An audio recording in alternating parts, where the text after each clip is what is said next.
Welcome, friends. Welcome, family. I don't think you're watching, Mom, but what's up anyway? Welcome to the Damage Report, you guys. It's a Tuesday on the show. I'm Jayar Jackson. What's up? Yeah, how you guys doing? Good to see you. Appreciate you guys being here. Like, subscribe, go ahead and share that damn stream. Let everybody know what we're doing over here while John still takes some time away being a lazy father. Good stuff. Good to see. Glad you guys are with me. I'm more happy. Let's just break right through it. I came a little bit hot. I got coffee. I got other drinks. I got lots of liquids around. So I'm moving quickly. Thankfully, Aida Rodriguez joins me in order to slow me down just a little bit. She has pacing that I just don't have. Aida is a comedian and she's an author, I believe, as well, right? What's going on, Aida? How you feeling?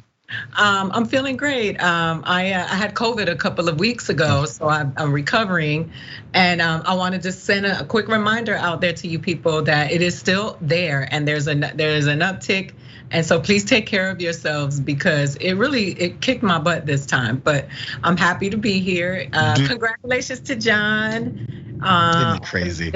Our new baby in our family, and new dragons. Yeah, I know.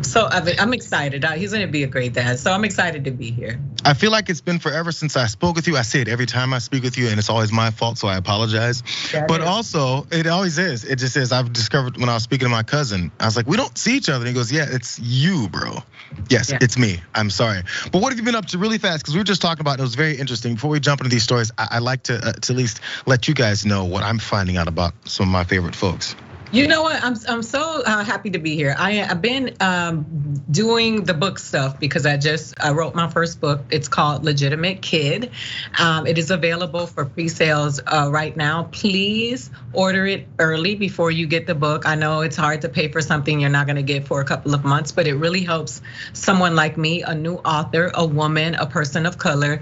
It gives me a chance to be on that bestsellers list. I'll just be honest with you. So please pre-order the book.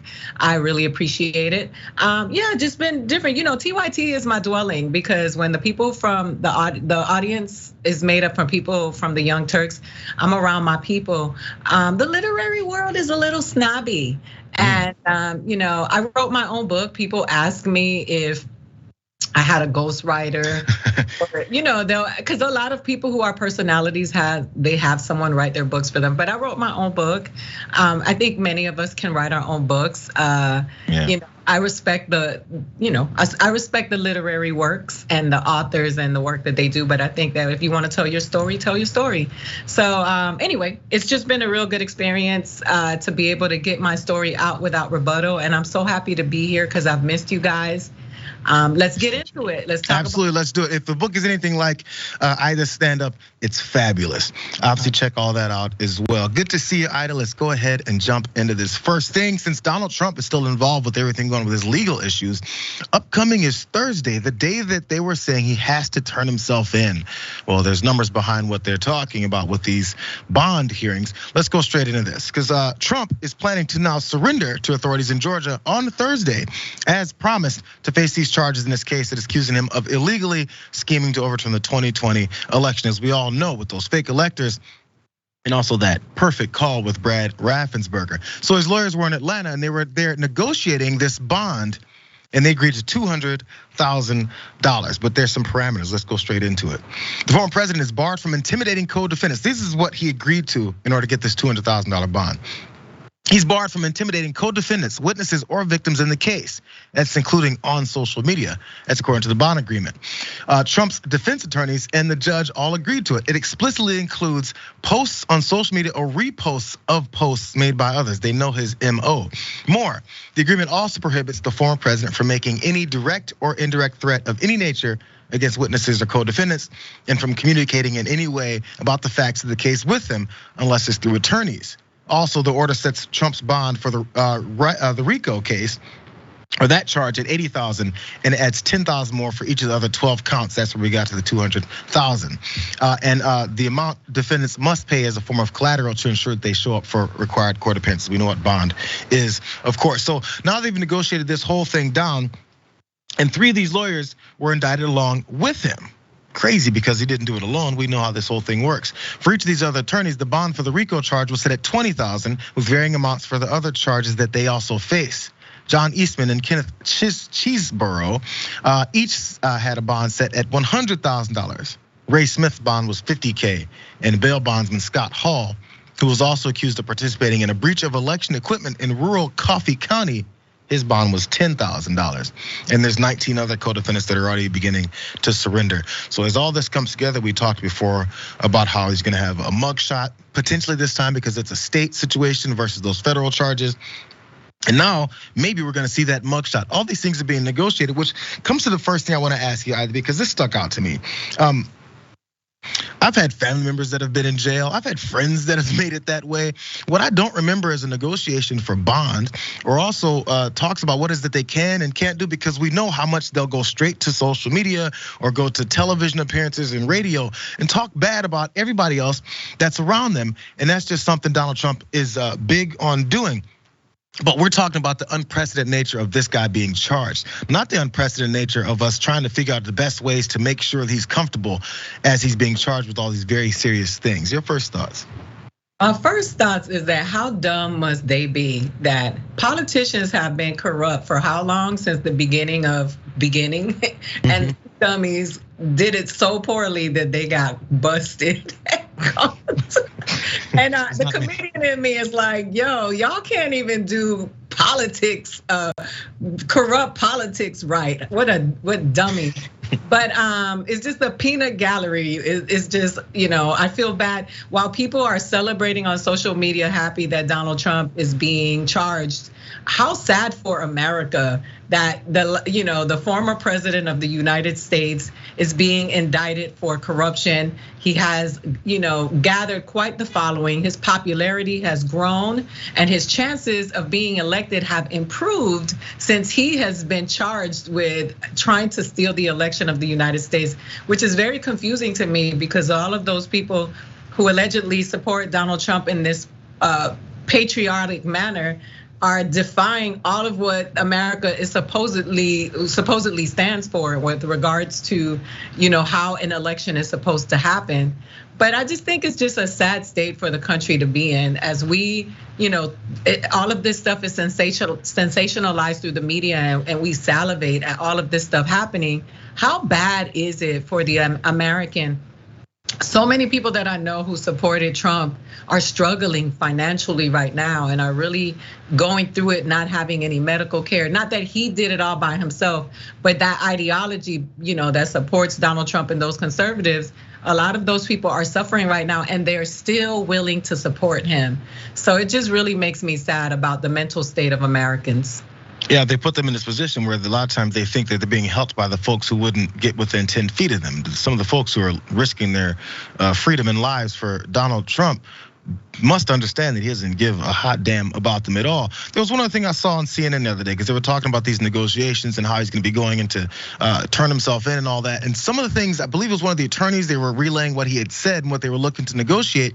And they didn't want him in this particular holding or area because, or if nobody's gonna sit in any kind of holding facility anyway. But if so, they said they're worried about the conditions of it. I think I replayed it 2 times, and I was like, did they say insects? They were concerned about potentially insects in a place that he was going into. Again, this is what I heard. I'm not gonna confirm that it was definitely what was said, but I heard them talking about this. And I said, at what point are we gonna be concerned about a potential criminal who's up on all these very serious charges, literally trying to overturn an election in the United States? And we're concerned about his comfort level around some insects in a facility. How much do we care about that with anyone else? What is it about him that makes him not have to deal with insects when anyone else who may be a petty criminal would be dealing with these things? And we say this with a straight face. These are people that were on CNN that weren't having any kind of empathy for Donald Trump's situation, but they still found some kind of regular, normal thought process to say, yo, he's thinking about the potential facility issues. Who cares? Isn't that what they celebrate? You're supposed to get punished. You're supposed to be in very uncomfortable situations. We celebrate the fact that people get abused in prison when they have issues in what they've done in their free life.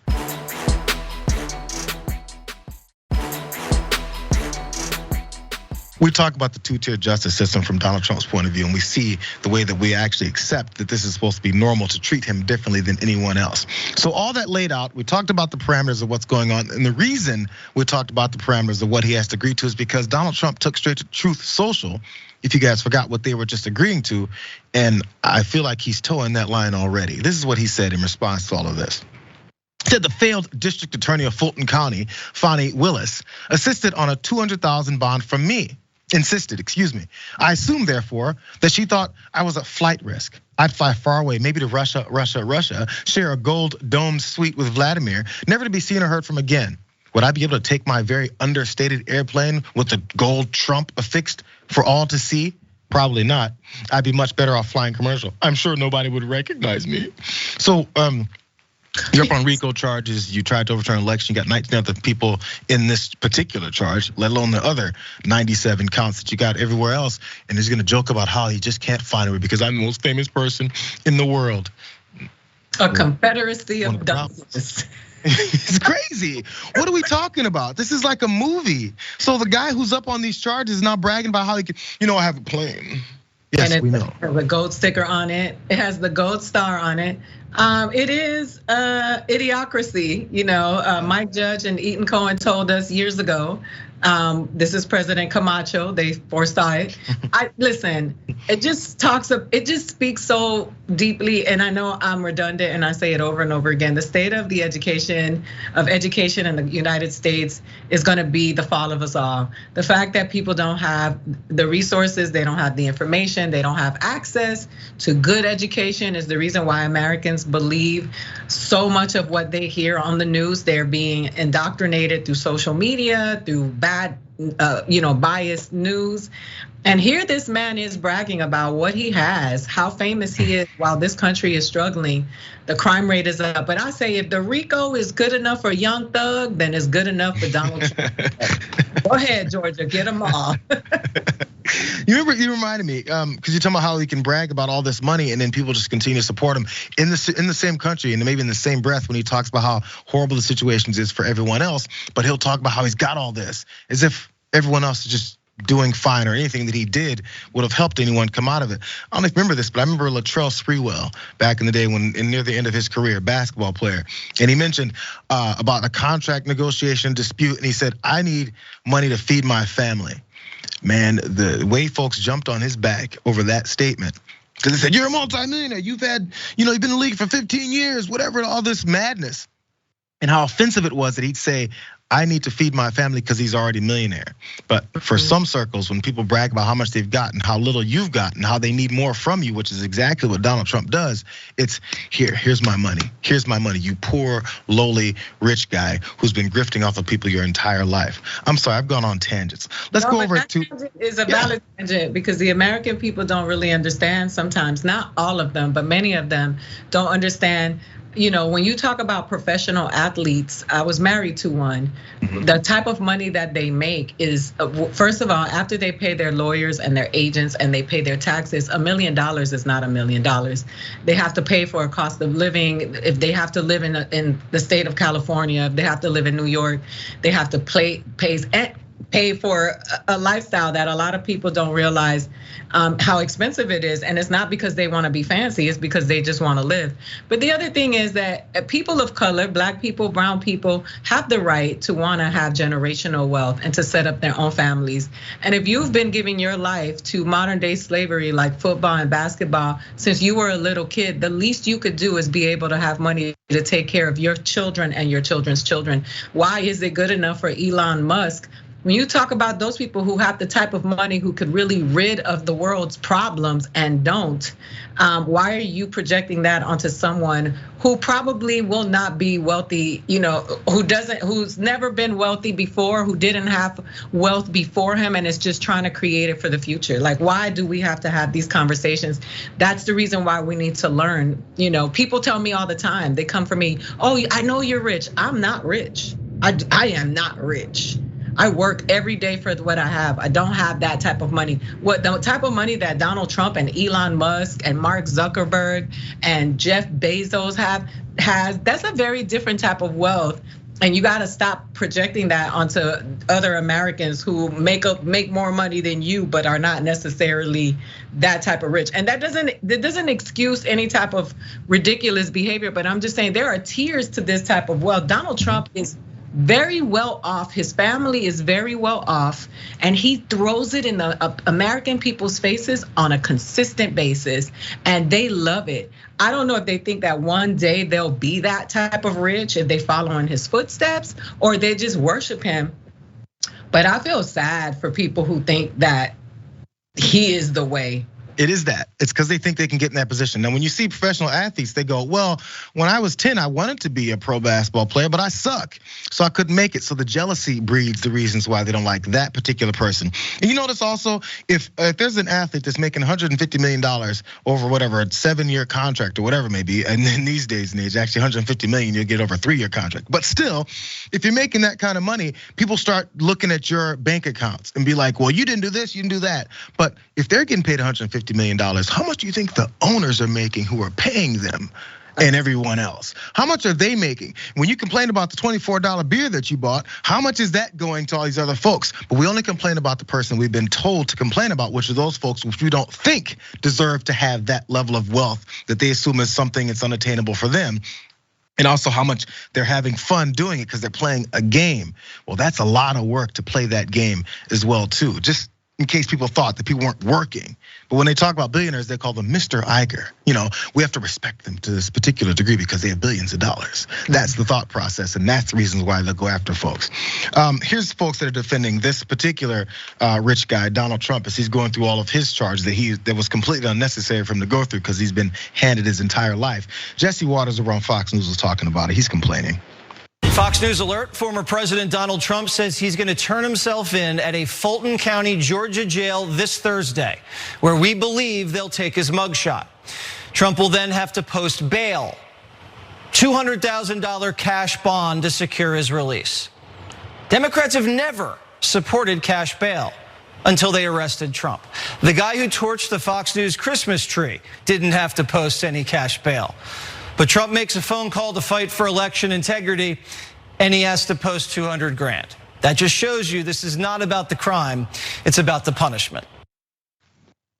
It's not about the crime, it's about the punishment, because Donald Trump apparently can't afford $200,000 according to Jesse Waters. If we're concerned about the $200,000, I thought he was rich. Isn't that just a couple of cents in his book? Who cares, right? He's gonna get off the hook because these charges just don't stick, right? And of course, there's more deflection to this is what Democrats, now they're supporting this whole thing. If the guy is the potentially biggest criminal in United States history for trying to literally overturn our democracy, this is the response that we've got from more folks. One more response, though, because his former fixer did call out Trump for not paying his attorney's fees, considering he's just so damn rich. So think about one end of worrying about his $200,000 and how he doesn't do anything else like this. Donald's an idiot. Let me just be very clear when it comes to paying money. He is truly an idiot.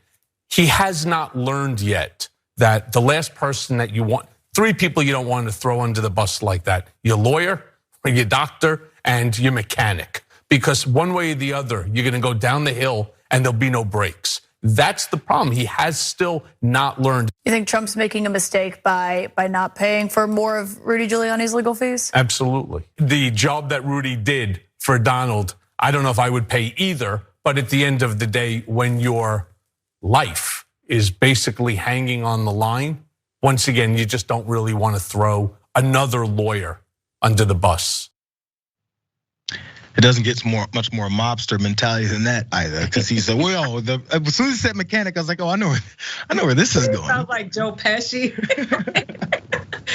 What's funny is that, this is just unbelievably crazy. But we got to be honest. The reality is the people that are appalled about who is calling Donald Trump to justice and order is a black woman. It's the same people who were just so appalled that President Obama became the leader of the free world. It's the same people. It's just they in their subconscious mind, they've been programmed to believe that we are beneath them and we are not supposed to be calling them to order. So a lot of them, he went on to say that this woman was involved with a gang member and tried to defame her and all of that. It's just they cannot believe that a black woman is calling this man to order. They are having a fit.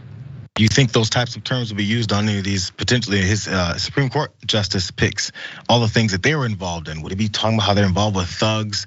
Maybe how Donald Trump himself is involved with thugs and illegal activity and being a kingpin, trying to literally overturn an election with a very intricate plan. A dumb one, but a very intricate plan that he tried with the help of John Eastman and others to try and pull off, allegedly, as they go into all of these hearings. Also the question about the mugshot. My last thought on that, because I remember the first time, potentially the first of those indictments, I believe it was out in New York, when they were trying to figure out if he was gonna have to take a mugshot, and he was welcoming it, because maybe I can fundraise off of this. Again, none of this is hidden. Maybe I can fundraise off of taking a mugshot, so I can say, look what they're doing to me. Well, now that it may happen in Georgia, because I think he was pretty sure it wouldn't happen, that's what I was saying then. Now that it could happen, suddenly it's a bad thing. Maybe they don't wanna see his face. They're gonna talk. They're thinking about merch. It's just merch. It's like that. You know, those people are gonna be walking around. The MAGA hat people are gonna be walking around with the shirt. He's gonna become their martyr. Like free Trump and let my man go. You know. Yeah. We know how these things work. Let's take our first break though, you guys. Some of your thoughts on this first story here about what's going on with Donald Trump. But also when we get back from that break as well, we've got more, because what's going on in Iowa as the caucuses are not near, but we're still talking about where people stand and exactly if Trump is gonna make it through that, because we've seen the lead that he's got. We'll discuss that, but also Republicans in talking about what they wanna do with our spending and potentially shutting down the government. We hear this every 2 years, it seems like. We'll get into all that a lot more in a second.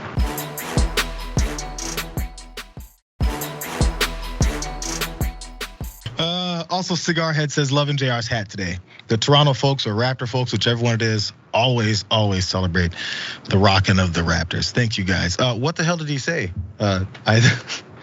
He said, thank you, you're such a beautiful spirit. I'm always so emotionally happy when you are present. I think he speaks for all of us. I used to speak Spanish and then I stopped speaking and I forgot all of it. So, that's how that works. That kind of sucks. I was nearly fluent, Aida. I was nearly fluent. I had people tricked. I had a good accent. There was some kids down in San Diego. I was talking, they were like, they looked and they stopped and said, are you Puerto Rican? I said, no. From St. Louis. Anyways, I'm talking too much. Let's go to this next story. Let's jump down to Iowa and see what's going on with the caucuses. Out in Iowa, we've got some polling going on at the Iowa caucuses, trying to figure out which Republican candidate is heading the pack. But then again, let's look at what the Des Moines Register poll is saying about, I think, what we kind of already know. Let's check out this graph. Donald Trump is leading the way at 42%. For what likely 2024 Republican caucus scores were asked this question: which one of the following Republicans would be your first choice for president? Usually you can see that long bar is Donald Trump at 42. Ron DeSantis follows at 19. Tim Scott, Nikki Haley, Mike Pence, Chris Christie, Vivek Ramaswamy, and then it gets really small from that point down. Things I think we kind of expected. Mike Pence did make a bit of a shift, I think, since he said, that's right, Donald Trump did try to steal the election. Yes, I did one minor thing and finally stopped it. It was a big minor thing, but it was just one thing as he saw everything else going down. More details about this poll, because it finds many indicators of Trump's strength, but there's a couple of potential weak points in this. Look at this, because 63% of likely Republican caucus scores say that they support Trump as their first or second choice in the caucuses or are actively considering him. That footprint is on par with the 61% who say the same for DeSantis. Very similar. And a majority, or 52% of likely Republican caucus scores, have a first choice for president and say they could still be persuaded to support a different candidate. But 40% say that their minds are completely made up. 7% do not have a first choice candidate. And in addition, just 7% of poll respondents say that they are considering only one candidate for president. And lastly, 17% say that they're considering two candidates, while 19% say 3 and 55% say 4 or more. I'm getting a general idea that they're not fully aware yet. I think a lot of people aren't sure about where Donald Trump's gonna be, or even what else he may say, or maybe most importantly, what else they may find out about him before we get to that point. Because as I was mentioning, it's not like Iowa caucuses are happening tomorrow or anything. One more revelation that could worry Trump though. The poll found that 41% of likely caucus scores believe that Trump should still remain the leader of the Republican Party, while 57% of those surveyed said otherwise, 41 to 57. And out of those 57% of likely caucus scores, 26% said that Trump was a good president, but it's time to consider other party leaders. and 31% of those surveyed said that their party needs a new leader who has a different approach and a better personal behavior. So they said other party leaders, Aida, as I saw there. But the thing is what would a Republican Party leader look like? Because they're carbon copies of Donald Trump. We know in general politicians are like that. They're afraid to kind of be themselves, or else they might get, kind of taken out or ridiculed or criticized to a degree. So they just fall in the line to what have they've seen that's happening. And what's happening is MAGA. And also what's happening under MAGA is rabid racism, bigotry, and all kinds of hatred. So that's what they're all on board for. There's no more new leaders within this whole thing. What are your thoughts on these first couple of numbers? I think a lot of people, even those people who said he was a good president, but we need a new leader, everybody's scared of him because he's such a thug. He's a social media thug. I mean, because Donald Trump ain't got no hands. Donald Trump probably has goons, but he can't fight. He can't. His knees fight each other every day, but he can't. And I'm not perpetuating violence, but I do think that people are afraid of him. They're afraid of what he's gonna say on social media. They're afraid of what he's gonna say to them, what he's gonna find out about them, what dirt he's gonna throw out there, what he's gonna make up about people, because he'll make something up about people and then it just catches fire. And then, he has a legion of people who believe it.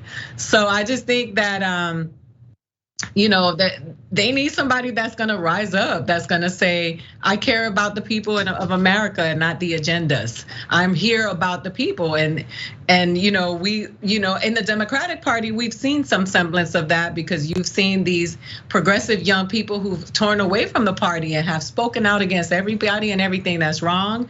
And they're not perfect, but you see people, you see Ayanna Pressley, speaking up. You see, Jamal, you see the people saying, hey, none of this is working. The people need to be thought of.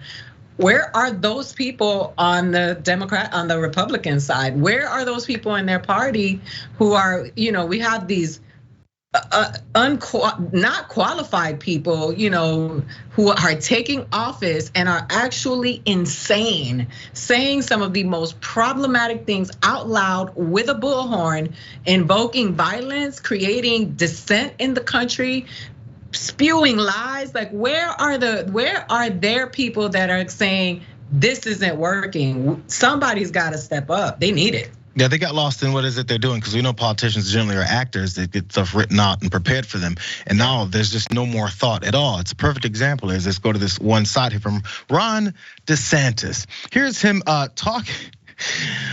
Here's him talking about the election and some of the challenges that come with it. One of those people that's speaking out vocally is Chris Christie, and he hasn't got much traction, but he is saying a few things critical of Donald Trump. Here's Ron DeSantis trying to talk about how they can get by Christie. What about Chris Christie? He's also come at you pretty hard. Do you expect that there's going to be some moments where you're going to want to put him in his place? He's doing very well in New Hampshire. I think he surpassed you in some of the polls in New Hampshire. He is not engaging at all in Iowa. Well, look, bring it on. People can do what they want. I can tell you this, though, Martha, of anyone on that stage, I'm the only one whose sole purpose is running to be the 47th president of the United States and to reverse this country's decline. I'm not running to be vice president. I'm not running to be in the cabinet, and I'm not running to be a contributor on cable news. We're running to win, and that we're gonna show people that we'll get the job done. What an electric, natural answer from Ron DeSantis. He's not running to be vice president. He's running to be president. He's not running to be in the cabinet. He's not running to be on some cable news network. Man, what original thought from Ron DeSantis. You guys might see where this is coming from. There is a super PAC, or at least his PAC, Never Back Down. One of these is supporting him. Talk about ways that they can go after people like Chris Christie. It just kind of popped up. I want you guys to remember what he said about how he doesn't want to be a cable news pundit like Chris Christie. This is some of the suggestions that the PAC said that he could use. Maybe say this, Ron. Trump isn't here, so let's just leave him alone, is what one memo suggests. He's too weak to defend himself here. We're all running against him. Here's the best line. I don't think we want to join forces with someone who on this stage who's auditioning for a show on MSNBC. Look at that traitor, non-Republican. Also earlier in that interview, Martha McCollum asked DeSantis about the super PAC memo that had some of these suggestions. And the governor noted that the PAC is separate from his campaign. And he also claimed it's not something that I've read and it's not reflective of my strategy. Maybe it's just coincidence, Ida. Maybe it's just coincidence. I can't read the guy's mind. I'm not sure what he's looked at or what handlers have told him to say, but I would know one thing. If he just is himself, I'm not sure who that is. What we've seen so far is not a very, he's not very communicative. People don't really know who he is, and he's a little awkward. So he has to kind of go off of these prompts. And I think that's a little dangerous to say he does win some high level of office, gets it all the way to the presidency. We've already seen how he operates in Florida. It's wherever the wind blows and whatever works to get him more power. That's a bad position to be in when you're trying to be president and you've modeled yourself after Donald Trump. You got last thoughts on this guy? I mean, he's trying to turn America into Gilead. His agenda is been very clear. I mean, the one thing about him is that he does not back down from any of the things that people accuse him of. He is not his racist agenda, his sexist agenda, All I know is that a great majority of my family is in Florida, and Florida is suffering. Yeah, people in Florida are suffering. So. But he'll still brag about Florida. I'm glad you said that. So people of Florida, you've obviously got family there. And he talks about how fascinating and wonderful it is and all things they've done. And I was like, I wonder, do people really agree with that outside of actually knowing what he is, outside of just saying, oh, if Ron DeSantis is my guy, everything is wonderful here as I'm fighting for scraps. I'm sure there's many Floridians who don't want anything to do with this guy. So he'll present himself as that.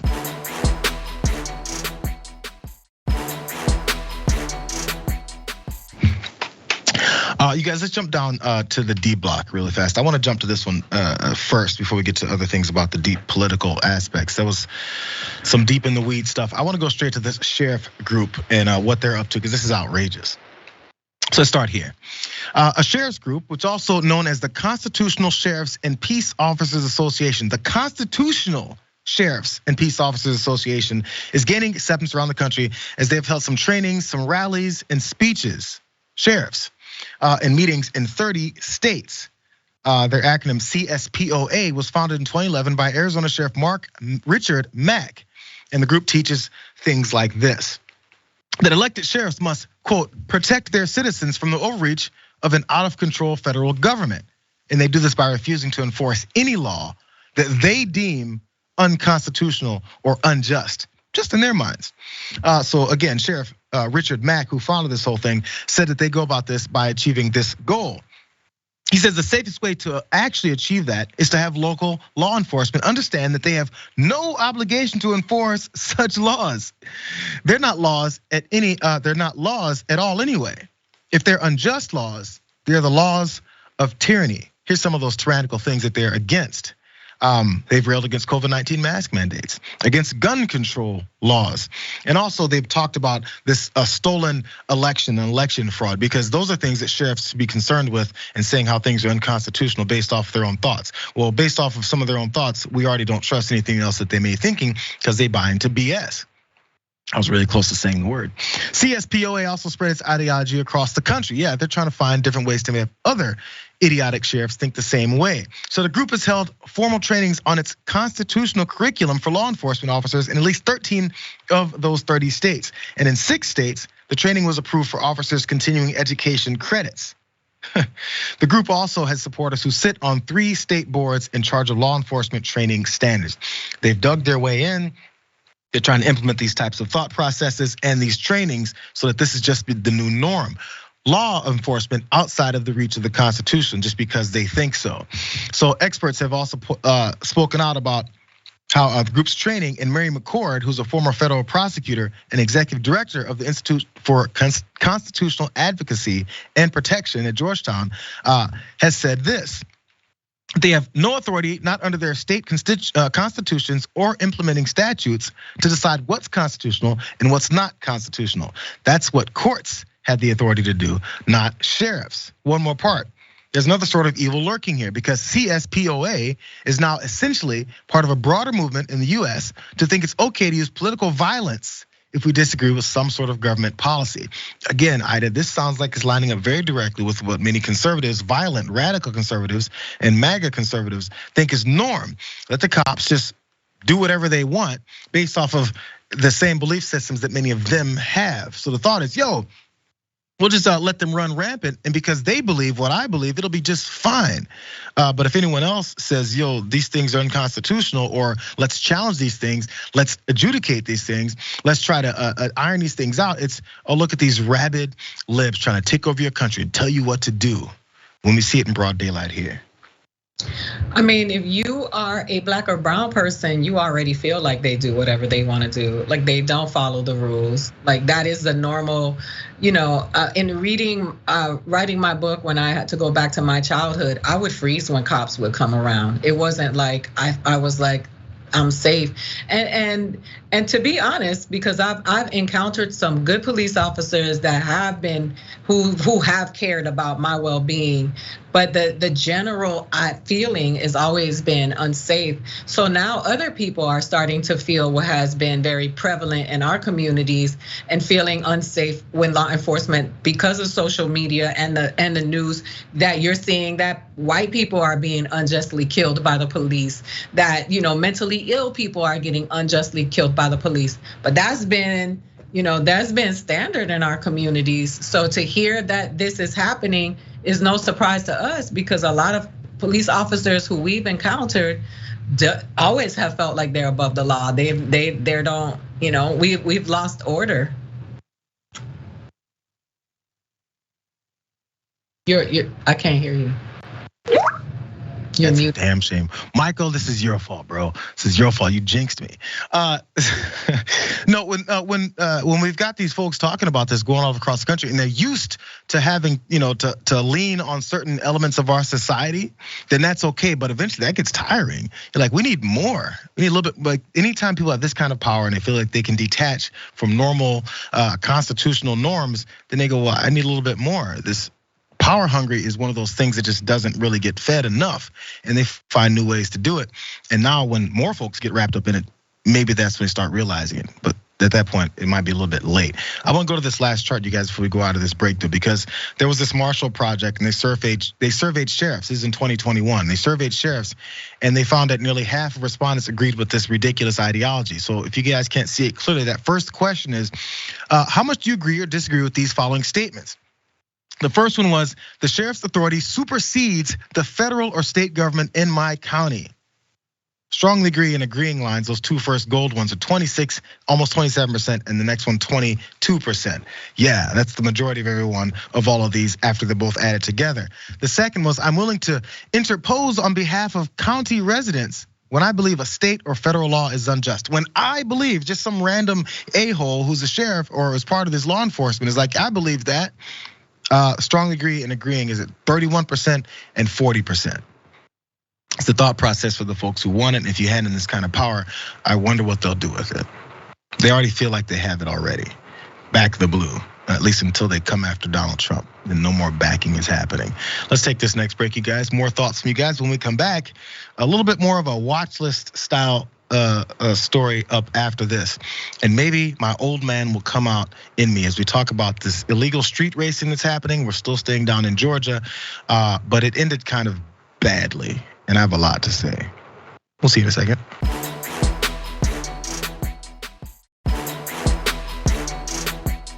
Well, we've back on the show, you guys. Glad to see you here, trying to kill it, but sometimes dangerous situations happen, and luckily in this case, it wasn't as bad as it could have been.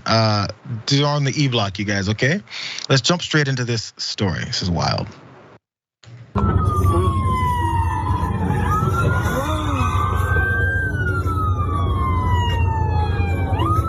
I got this on video. Holy shit.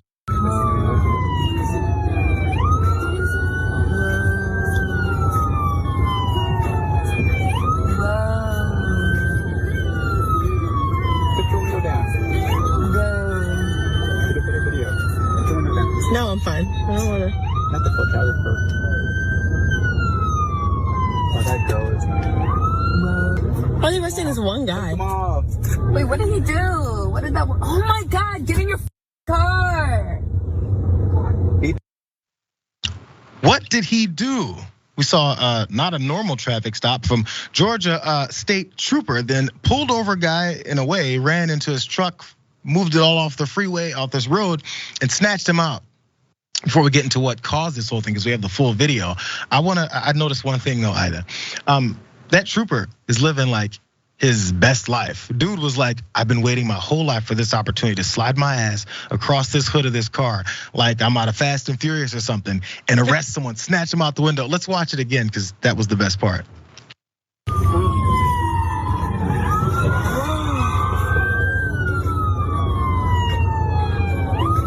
I got this on video. Holy shit. I got this on video. Holy shit. My man hit him with the scissor kick, or he saw his old 10-year-old karate videos. He's like, I got him. No, so he made Tybo. That was Tybo. Wasn't that smooth? Give that to karate. That was. I'm a little impressed, but that was a smooth move. He made on the hood, snatched the guy out of the car. The guy was already putting his hands up. So I'm mostly impressed with the move and the fact that he didn't shoot him immediately, because we know how that operates when they're on this chase. Okay, fine, I've held long enough. This is what happened. This is how it started. This is why the cops were chasing him. Let's watch. What the heck? Oh, the cops must be coming. That's it, the cops are coming. Oh, there you go. Oh, ran him over. Oh, you go, baby. You go, baby. You go. You caught, buddy. You caught like a mother. You caught, baby. You caught, baby. You caught, baby. You caught, baby. You caught, baby. You caught like a mother, baby. You caught like a mother, baby. You caught like a mother, baby. Just like the fight video down in Alabama, the commentators is always the best part. I mean, the narration is perfect. It's on point. I'm sure you saw all of that, Aida. That was one of my favorite things of all time. I was out of town for that. But still, in case you guys missed exactly what was happening, let me tell you. This video was shared by ATL Uncensored, and the black Ford F-150 truck was seen doing donuts in the middle of a large crowd at the intersection of 17th and North Side Drive on Sunday. Officials with the Georgia State Patrol say a trooper saw what was going on and activated his emergency equipment, causing the truck to try and speed away into the crowd. So it's one of those cases where that's why some people that were filming were so excited about it, because it's one of those instances when you see someone doing something dumb on the road or dangerous and you go, why aren't the cops here now? They're here whenever my blinker's out, but they're never here when somebody's doing stupid things like this. Well, the cop was right there, saw him, flashed the lights, and chased him down. And this is then what happened after that. The Georgia State Patrol says the truck hit multiple pedestrians while trying to escape. The trooper then performed that pit maneuver, turning the truck and then stopping it. The driver has been identified as a 20-year-old kid, Kevin Alves de la Saliva of Marietta, Georgia. The GSP said that he was charged with fleeing and eluding, which is a felony. Also reckless driving, hit and run, and serious injury by a motor vehicle. Before you jump in, let's see the different angle, because as I put in there, you guys, he hit a pedestrian or two. This video shows that encounter. It's a little bit graphic. The guy was okay, he jumped back up after, but he was pretty injured. This is then what ramped up these charges. Here's that video.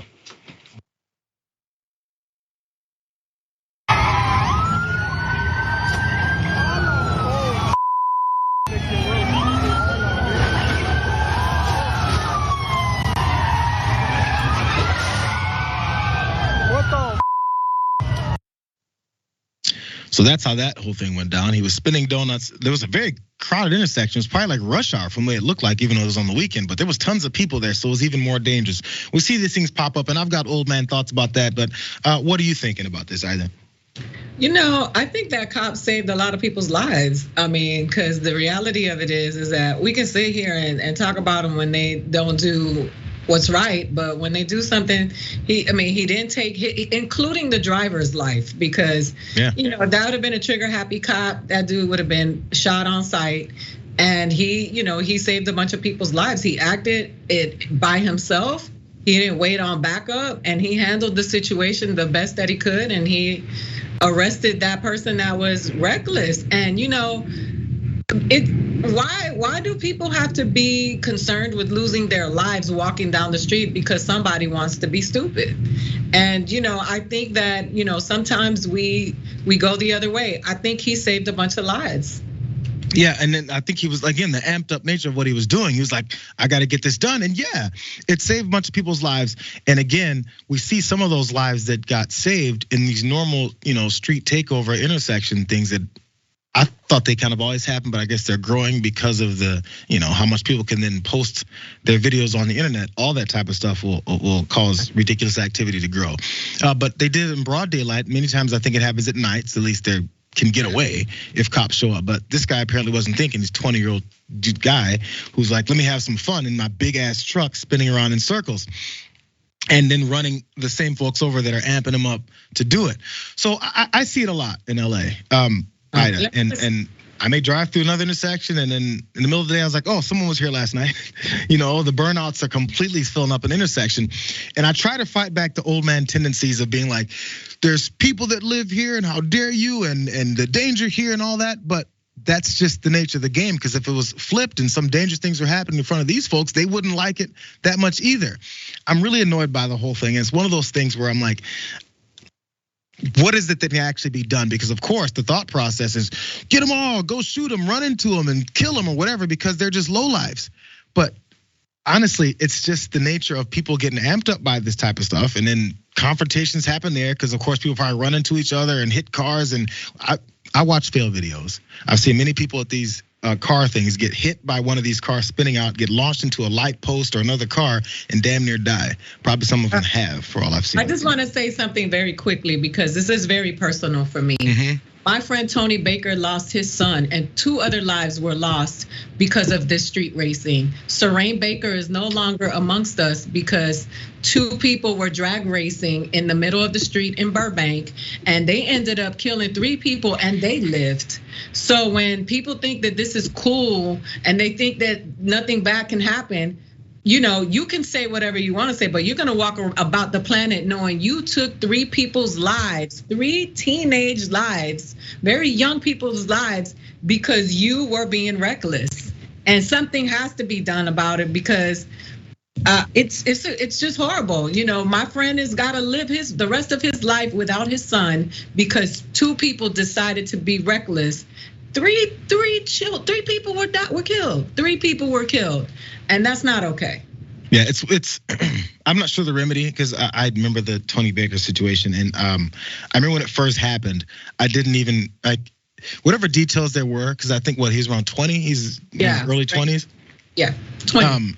20 years old, and because of someone thinking that it's fun or thinking they understand how to control their car, and they can do this type of stuff, maybe because they saw it on a video game or something. Yes, I do sound like that old man, but whatever kind of incentive is involved is what has to be taken away. Because no, in general, cops aren't going to be there. This is why this is such a video that's been spread around on the internet so much now, is because the random nature of how this guy, again, in like an F-150 rather than in like a Challenger or a Charger or something, spinning circles, and the cop actually was there. It doesn't happen like that. The vast 99% of the time, it just happens. And then eventually cops show up and chase people off, and then it turns into some other kind of bad madness that then people also get hurt as well too. So it never turns out well. And you got people like Tony who got to live the rest of his life and has to live with that. And it's a parent's worst nightmare. We know all that type of stuff. But ending it is just, I don't know. I feel like there at least should be some suggestion as to what can happen differently. I don't know if it's the cooped up nature of people being in their houses more, and when they get out, they do ridiculous things. I don't know.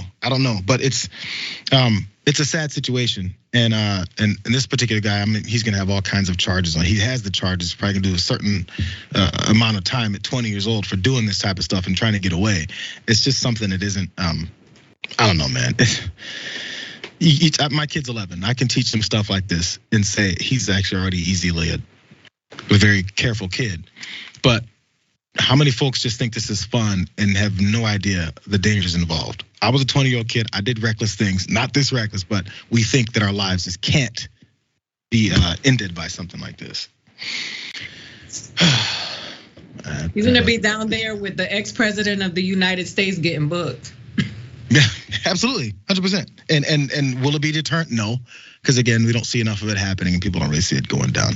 Let's take a break, you guys. Let's go in after this first hour and come back in with the aftermath. Grab onto your butts for all this because we have a lot more happening, including Ted Cruz not knowing anything about flooding or apparently Southern California as he was duped. That's always fun stuff when Ted Cruz finds his foot in his mouth, which is like every day.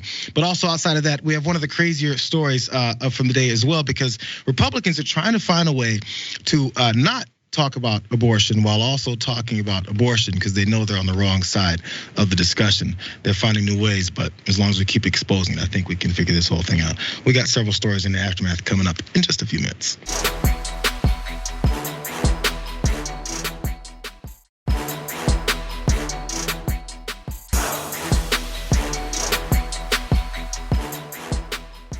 Thanks for listening to the full episode of The Damage Report. Support our work, listen ad-free, access members-only bonus content, and more by subscribing to Apple Podcasts at apple.co/TYT. I'm your host, John Adarola. I'll see you soon.